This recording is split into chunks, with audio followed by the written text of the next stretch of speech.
дружбы народов у нас есть маленький уголок, комнатка, в котором мы представляем наши символы, наши атрибуты ямщицкого быта. Но самый главный наш экспонат – это, конечно, карта. Карта 1826 года Якутской области и Охотского округа.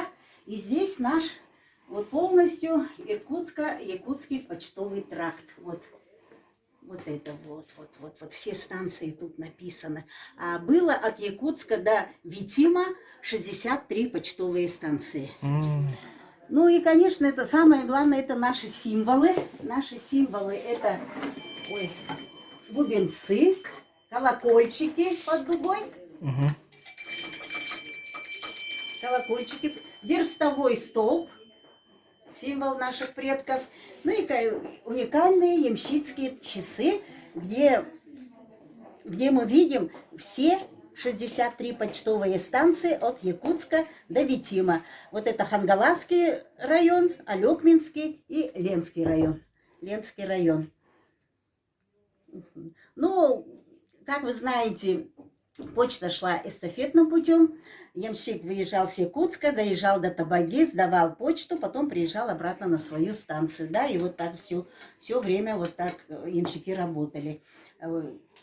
Последняя лошадиная почта была в 1956 году. Это не так уж давно, поэтому до сих пор есть люди, которые помнят, как возили почту. Вот это, если увидеть вот эту картину наверху, да, эту картину нам подарили наши иркутские друзья. И здесь вот лошади делают дорогу на Лене. Вот эти сани специальные, смотрите, какие они интересные, да, большие. Еще вот там вот большое, вот видите какое, да. Вот. И завтра должен проехать губернатор, поэтому они делают дорогу. Конечно, все заметало дороги. Вот сейчас большие машины даже с трудом это делают, да, а в то время наши лошадки. Ну и предметы быта, вот прялка подарили нам с Бугнятатской почтовой станции. Предметы быта наших предков.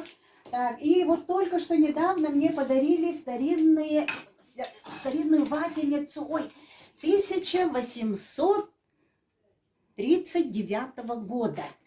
Вот осталась она тоже у потомков предков, правда, они с Иркутской области вот сюда приехали. Вот смотрите. Она рабочая, можно прямо на уголь и делать вафли, да, старинные. Вот это.